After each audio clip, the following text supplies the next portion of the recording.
Thank you, Chair. Minister, you're very welcome here this morning. So thank you for coming here this morning to discuss this important matter for the residents of the Stamullen and Gormanston area. The Defence Forces currently own land of 261 acres in the Gormanston area of Meath, upon which is based Gormanston Camp.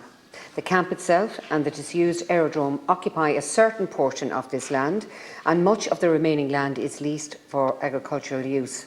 The land I refer to is filed under folios number MH11409N and MH6108N. This land was previously zoned for industrial use years ago, but now remains unzoned since 2011. So my question to the Minister is, what future plans does he have for the land around and surrounding Gormanston Camp? And would he consider the disposal of a portion of this land in region of 8 to 9 acres to the local community in order that they may develop for community facilities? This government have made huge strides in the last 2 years in establishing bodies and frameworks such as the Land Development Agency, so that public land may be used in the most efficient manner in serving the communities where they exist. While in the midst of a housing crisis, this often takes the form of housing. We all understand too that dwellings alone do not make a sustainable environment or community, and that facilities and amenities must also see funding. If this parcel of land was to be placed under the remit of the local authority, it could be used to develop state-of-the-art football pitches for the local club of 360 members. These children have been using the facilities and pitches at the Franciscan College, Gormanston, but for reasons outside of their control, will no longer be able to do so from April. So effectively, they have nowhere to go. This land could provide them with pitches of their own, enabling them to train and play freely and reach their full potential. Additionally, the local area has been in need of a graveyard for some time.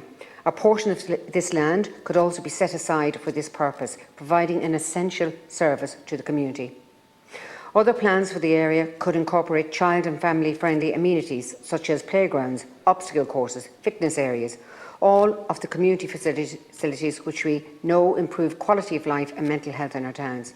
So, Minister, perhaps you do have some top secret plans for this land which you can't divulge here, but if not, would you please consider allowing it to be used and developed for the projects in mind? Now, Minister, I wouldn't come in here and ask the state for land if I could find land in those areas to serve the people that I represent in the Gormanston Stamullen area. I have gone after every land owner, farm owner in that area, seeking for them to sell some lands to the community. They just don't have them available. And there is no zoned land there in Gormanston now. All the land there was dezoned as part of the development plan. So there's nothing there that people will sell to the community for community use. So I'm coming here today to ask the state if they would consider disposing some of that land for community use. Thank you, Minister. Senator Keogan, and now calling on Minister of State Frank Bean. On behalf of my colleague Minister Coveney, I'd like to thank you, Senator Keogan, for raising this very important issue today.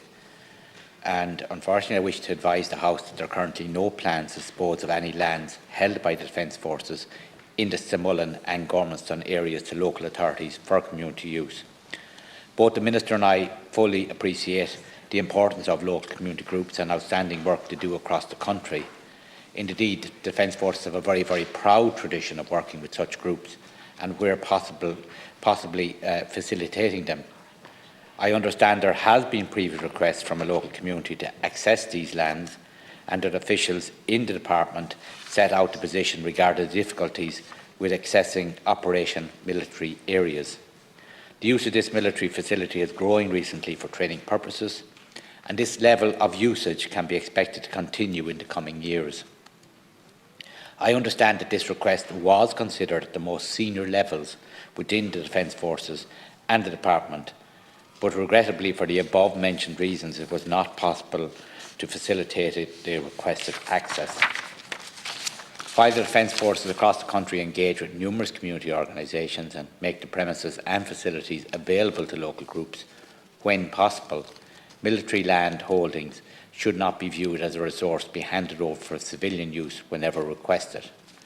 These are military sites for military activities, and this should always be borne in mind.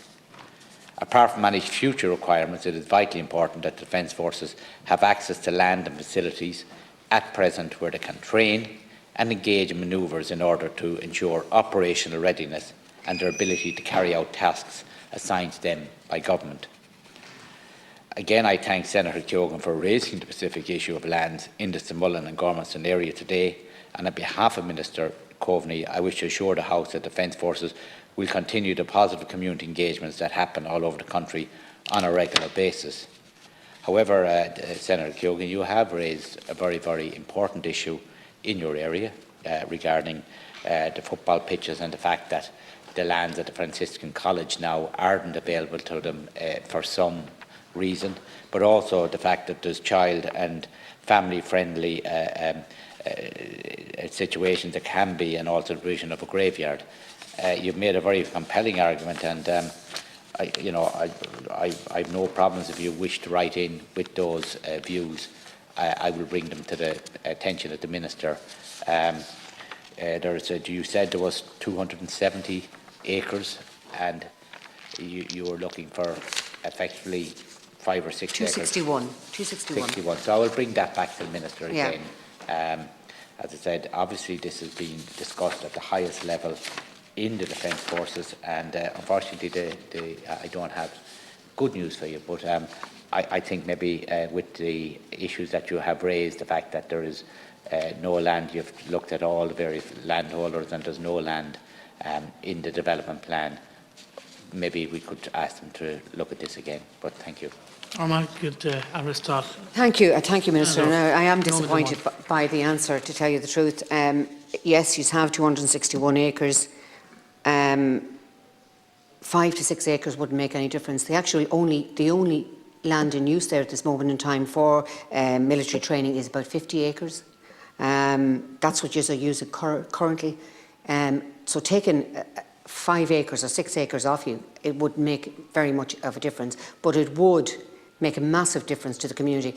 Now, the Franciscans sold their site for the development of a new school, and that means that the soccer club have to get off that site, and they're off that site in April.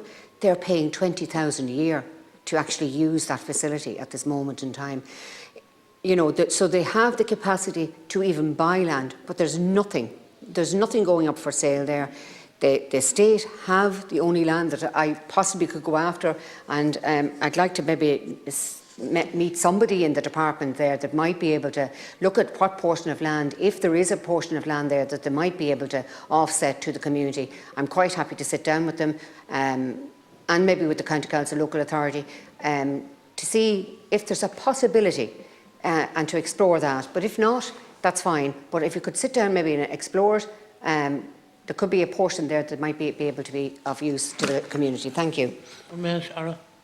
Thank you. And look, I was involved in buying a soccer pitch many years ago, back in the late 80s, and I know in my own town of Boyle the use that has been made out of that for the last 35 years, and it was best money. So I absolutely understand where you are. You look for a request with the department, and again, if it's not my department, you write into the Minister. I think we can look for that request. Again, I want to restate my support for the excellent work carried out by local community groups all across the country. And again, the Defence Forces do make available both time and facilities to the local group where possible, but they're looking at operational requirements here, and unfortunately, it is not always possible to accommodate the role and requirements of Defence Forces with requests from communities to access to lands. And hopefully, again, I would ask you maybe to write in and look for a meeting. But again, you would love to see that there would be some mechanism in place that the local community could access those lands. As I said, I saw it myself, and I see how important it is.